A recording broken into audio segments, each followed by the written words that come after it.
বাংলাদেশের সর্বশেষ গুরুত্বপূর্ণ আপডেট সংবাদে আপনাকে স্বাগত। শুরুতেই সংবাদ শিরোনাম, পরে বিস্তারিত। শুরুতেই জানিয়ে দিব, জাতিসংঘের অধিবেশন বাংলাদেশের জন্য কেন এত গুরুত্ব বহন করছে। নিউ ইয়র্কের জাতিসংঘ সদর দপ্তরে প্রতিবছর সেপ্টেম্বর মাসে সংস্থাটির সদস্য সব দেশের নেতারা বৈঠকে বসেন, বিভিন্ন বৈশ্বিক সমস্যা নিয়ে আলোচনা করেন। বিভিন্ন গুরুত্বপূর্ণ প্রসঙ্গে জাতিসংঘের 193 সদস্য বিশিষ্ট দেশগুলির মধ্যে ভোটাভুটি হয়। এবার প্রথমবারের মতো ডক্টর মোহাম্মদ ইউনূস অন্তর্বর্তীকালীন সরকারের দায়িত্ব নেওয়ার পর জাতিসংঘের অধিবেশনে যোগ দিচ্ছেন। যদিও এর আগে তিনি অনেকবার জাতিসংঘের অধিবেশনে যোগ দিয়েছেন, কিন্তু তখন তিনি কোনো সরকার প্রধান হিসেবে নয়, বরঞ্চ তিনি একজন গুণী ব্যক্তি হিসেবে বারবার জাতিসংঘে নিমন্ত্রণ পেয়েছেন। এরপর জানিয়ে দিব, গান গেয়ে গেয়ে যুবককে বেঁধে পিটে হত্যা করলেন তরুণেরা, ভিডিও ভাইরাল। চট্টগ্রামে খুঁটির সঙ্গে বেঁধে এক যুবককে পিটে হত্যার একটি ভিডিও সামাজিক যোগাযোগ মাধ্যমে ছড়িয়ে পড়েছে। ওই ভিডিওতে দেখা যায় এক যুবককে রাস্তার পাশে খুঁটির সঙ্গে বেঁধে গান গেয়ে গেয়ে তারপর পিটিয়ে হত্যা করা হচ্ছে। ভিডিওটি চট্টগ্রামের বলে প্রাথমিকভাবে তদন্ত করে জানা গেছে। এ বিষয়ে গুরুত্বপূর্ণ সংবাদ জানাবো, সঙ্গেই থাকুন। এবারে জানাবো, রাজবাড়ীতে চরমপন্থী দলের নেতাকে গুলি করে হত্যা। রাজবাড়ী গোয়ালন্দ উপজেলা কাটাখালী বাজার এলাকায় সুশীল সরকার 48 নামে এক ব্যক্তিকে প্রকাশ্যে কুপিয়ে এবং গুলি করে হত্যা করেছে সন্ত্রাসীরা। সে চরমপন্থী দলের সদস্য বলে জানিয়েছে পুলিশ। এদিকে আওয়ামী লীগ নেতার ছেলের গুদাম থেকে টিসিবির চাল জব্দ। টাঙ্গাইলের ভুয়াপুরে টিসিবির 49 বস্তা চাল বিতরণ না করে গুদামজাত করায় সেগুলো জব্দ করা হয়েছে। গত সন্ধ্যায় উপজেলার গোবিন্দাবাসী উচ্চ বিদ্যালয়ে একটি ভবন থেকে 30 কেজি ওজনের 49 বস্তা চাল জব্দ করে ভারপ্রাপ্ত উপজেলা নির্বাহী কর্মকর্তা এবং নির্বাহী ম্যাজিস্ট্রেট ফাহিমা বিনতে আক্তার। এবারে জানাবো, ভারতের কোহিনূর ছিলেন শেখ হাসিনা, বললেন বিএনপির সিনিয়র যুগ্ম মহাসচিব অ্যাডভোকেট রুহুল কবির রিজভী। ভারত ছাড়া শেখ হাসিনাকে পৃথিবীর কেউ সমর্থন করেনি উল্লেখ করে বিএনপির এই সিনিয়র যুগ্ম মহাসচিব রুহুল কবির রিজভী বলেছেন, ভারতের কোহিনূর ছিলেন হাসিনা। ভারতের গণতন্ত্র নিয়ে প্রশ্ন তুলেন তিনি। আরো বলেন, এত দামি একটি হীরা হারিয়ে ওদের মনে কষ্টই থামছে না। এ সময় তিনি বলেন, শেখ হাসিনা ছিল ভারতের অলিগার্ক মার্কা একজন শাসক, অর্থাৎ ভারতের অঙ্গরাজ্য বানানোর চেষ্টায় ছিলেন শেখ হাসিনা। এবং সর্বশেষ জানিয়ে দিব, লেবাননের সংঘাতপূর্ণ এলাকায় স্কুল বন্ধের নির্দেশ। লেবাননের সংঘাতপূর্ণ এলাকায় স্কুল বন্ধের নির্দেশ দিয়েছে কর্তৃপক্ষ। দেশটির শিক্ষা এবং উচ্চশিক্ষা মন্ত্রণালয়ের মিডিয়া অফিস ঘোষণা করেছে, সম্প্রতি যুদ্ধে ক্ষতিগ্রস্ত এলাকায় সব শিক্ষা প্রতিষ্ঠানকে বন্ধ রাখতে নির্দেশনা দেওয়া হয়েছে। লেবাননের ন্যাশনাল নিউজ এজেন্সি এনএনএর বরাতে আল জাজিরা আজ এই খবর জানিয়েছে।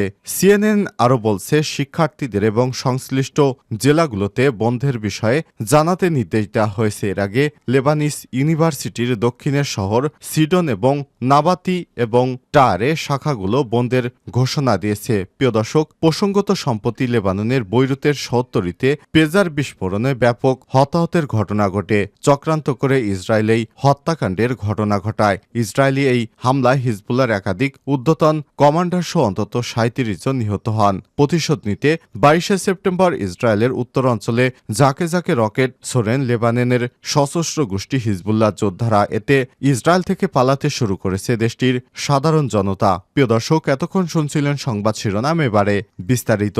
তবে তার আগে বন্ধুরা, অনুরোধ থাকবে এই সংবাদটিতে একটি লাইক দিন। এই চ্যানেলে আপনি নতুন হয়ে থাকলে আমাদের সংবাদটি দেখতে দেখতে চ্যানেলটি সাবস্ক্রাইব করে রাখুন। কমেন্ট করে আপনার মূল্যবান মতামত জানিয়ে দিন বন্ধুরা, আপনি বিশ্বের কোন দেশ থেকে বা বাংলাদেশের কোন স্থান থেকে আমাদের সংবাদটি দেখছেন এবং শুনছেন। এবারে বিস্তারিত।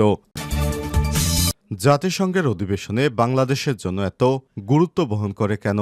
নিউ ইয়র্কের জাতিসংঘ সদর দপ্তরে প্রতিবছর সেপ্টেম্বর মাসে সংস্থাটির সদস্য সব দেশের নেতারা বৈঠকে বসেন, বিভিন্ন বৈশ্বিক সমস্যা সমাধান নিয়ে আলোচনা করেন। বিভিন্ন গুরুত্বপূর্ণ প্রসঙ্গ টেনে জাতিসংঘের 193 সদস্য বিশিষ্ট দেশগুলোর মধ্যে ভোটাভুটি হয়। মানবাধিকার, গণতন্ত্র ইস্যুতে আওয়ামী লীগ সরকারের সময় যুক্তরাষ্ট্র, ইউরোপীয় ইউনিয়ন সহ পশ্চিমা অনেক দেশের সঙ্গে বাংলাদেশের এক প্রকার টানাপোড়েন তৈরি হয়েছিল। মানবাধিকার সংস্থাগুলো বাংলাদেশের পরিস্থিতির কড়া সমালোচনা করে আসছিল। গত 5 আগস্ট গণঅভ্যুত্থানের মুখে শেখ হাসিনা ভারতে পালিয়ে যায়। ছাত্র জনতার সমন্বয়ে নতুন অন্তর্বর্তীকালীন সরকার গঠনের পর বাংলাদেশ এবার জাতিসংঘের অধিবেশনে যোগ দিচ্ছে।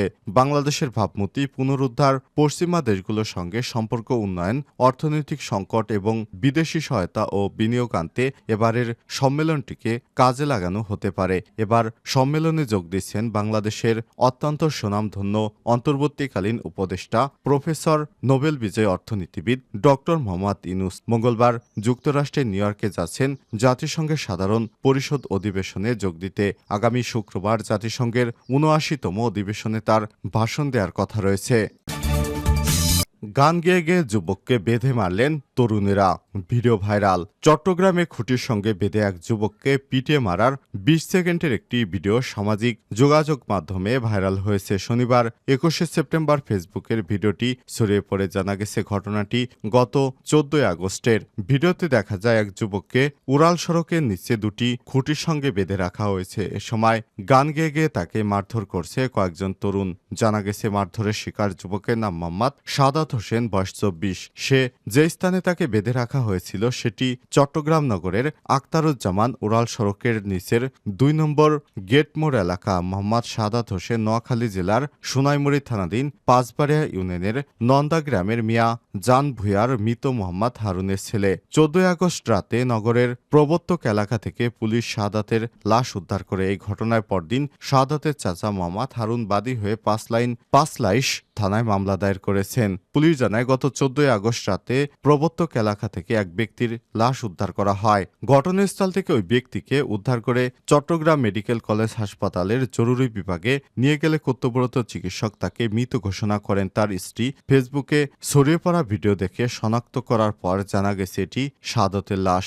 এজাহারে সাদতের চাচা মোহাম্মদ হারুন উল্লেখ করেছেন, ১৩ আগস্ট দুপুর ২টার দিকে কর্মস্থলের উদ্দেশ্যে বাসা থেকে বের হন সাদত। সন্ধ্যা ৭টার দিকে ফোন করলে কিছুক্ষণের মধ্যে বাসায় চলে আসবেন বলে তার স্ত্রীকে জানায় সাদত। রাত গভীর হলে স্বামীর বাসায় ফিরে না আসায় খোঁজাখুঁজি করেন শারমিন। এ সময় সাদাতের মুঠোফোনটিও বন্ধ পাওয়া যায়। ১৪ আগস্ট রাত ৯:৩০টার দিকে ফেসবুকে বাদী দেখতে পান নগরের শামিয়া রাদিয়াল্লাহু তাআলা মাজারের বিপরীত সড়কের পাশে তার ভাতিজা সাদাত হোসেনের মরদেহ পড়ে আছে। পরে চট্টগ্রাম মেডিকেল কলেজ হাসপাতালে নিয়ে গেলে পুলিশের উপস্থিতিতে সাদাতের লাশ শনাক্ত করে তার স্ত্রী শারমিন আক্তার ও বাদী পাঁচলাইশ থানার ওসি মোহাম্মদ সুলাইমান বলেন, ভিডিও ছড়িয়ে পড়ার পর সাদাতের স্ত্রী মারধরের শিকার ব্যক্তি এবং তার স্বামী বলে নিশ্চিত করেছে। যারা মারধর করছেন তাদেরকে শনাক্তের চেষ্টা চলছে। রাজবাড়ীতে চরমপন্থী দলের নেতাকে গুলি করে হত্যা। রাজবাড়ী গোয়ালন্দ উপজেলার কাটাখালী বাজার এলাকায় সুশীল সরকার ৪৮ নামে এক ব্যক্তিকে প্রকাশ্যে কুপিয়ে এবং গুলি করে হত্যা করেছে সন্ত্রাসীরা। সে চরমপন্থী দলের সদস্য বলে জানিয়েছে পুলিশ। রোববার ২২শে সেপ্টেম্বর সন্ধ্যা ৭টার দিকে কাটাখালী বাজার ৩ রাস্তার মোড় এলাকায় এই দুর্ঘটনা ঘটে। নিহত সুশীল সরকার উপজেলা হাউলি কেউটিল এলাকায় মৃত মনীন্দ্রনাথ সরকারের ছেলে। তার বিরুদ্ধে ৩টি অস্ত্র এবং ২টি হত্যা মামলা রয়েছে। নিহতের ছোট ভাই সুনীল সরকার জানিয়েছেন, আমি জামতলা থেকে যাওয়ার সময় প্রতিমধ্যে সবাই আমাকে জানায় আমার ভাইকে আক্রমণ করা হচ্ছে। আমি দ্রুত ঘটনাস্থলে গেলে কাটাখালী মোড়ের ইমদাদুলের চায়ের দোকানের পাশে তাকে গুরুতর আহত অবস্থায় পড়ে থাকতে দেখি। অতি দ্রুত তাকে রিকশায় তুলে হাসপাতালে নিয়ে আসলে চিকিৎসক তাকে মৃত ঘোষণা করেন। আওয়ামী লীগ নেতা ছেলের গোদাম থেকে টিসিবির চাল জব্দ। টাঙ্গাইলের ভুয়াপুর টিসিবির ৪৯ বস্তা চাল বিতরণ না করে গুদামজাত করার অভিযোগে সেগুলো জব্দ করা হয়েছে। শনিবার ২১শে সেপ্টেম্বর রাতে উপজেলার গোবিন্দাসী উচ্চ বিদ্যালয়ে একটি ভবন থেকে ৩০ কেজি ওজনের ৪৯ বস্তা চাল জব্দ করেছেন ভারপ্রাপ্ত উপজেলা নির্বাহী কর্মকর্তা ও নির্বাহী ম্যাজিস্ট্রেট ফাহিমা বিনতে আক্তার। পরে ডিলারের বিরুদ্ধে ব্যবস্থা গ্রহণ করে জব্দ হওয়া চালের বস্তাগুলো অন্য এক ব্যবসায়ীর অধীনে রাখা হয়েছে। জানা গেছে গত শনিবার উপজেলার গোবিন্দবাসী উচ্চ বিদ্যালয় মাঠে ট্রেডিং কর্পোরেশন অব বাংলাদেশ টিসিবির কার্ডধারীদের মাঝে পণ্য বিতরণ করা হয়। এতে কার্ডধারীরা তেল, চাল, ডাল নিলেও চাল পায়নি। নিয়ম অনুযায়ী ডিলার পণ্য বিক্রি করতে না পারলে সেগুলো আবার উপজেলা নির্বাহী কর্মকর্তাকে অবহিত করে তার কাছে অবিকৃত পণ্য বুঝিয়ে দিবে। কিন্তু টিসিবির ডিলার কার্যক্রম ফাঁকি দিয়ে তিনি একজনের কাছেই এই চালগুলো বিক্রি করে দিয়েছেন। এরপর খবর পেয়ে ডিলার বরাদ্দ পাওয়া চালের মধ্যে অর্ধেক চাল সরিয়ে নিতে পারলেও ৪৯ বস্তা চাল সরাতে পারেনি। পরে ভারপ্রাপ্ত উপজেলা নির্বাহী কর্মকর্তা ও নির্বাহী ম্যাজিস্ট্রেট ফাহিমা বিনতে আক্তার চালগুলো জব্দ করে ওই ডিলারের সহকারী হেফাজতে রাখার নির্দেশ দেয়। এর আগে একটি গোয়েন্দা সংস্থা চাল গুদামজাত বিক্রির বিষয়ে ভারপ্রাপ্ত ইউএনওকে অবহিত করেন।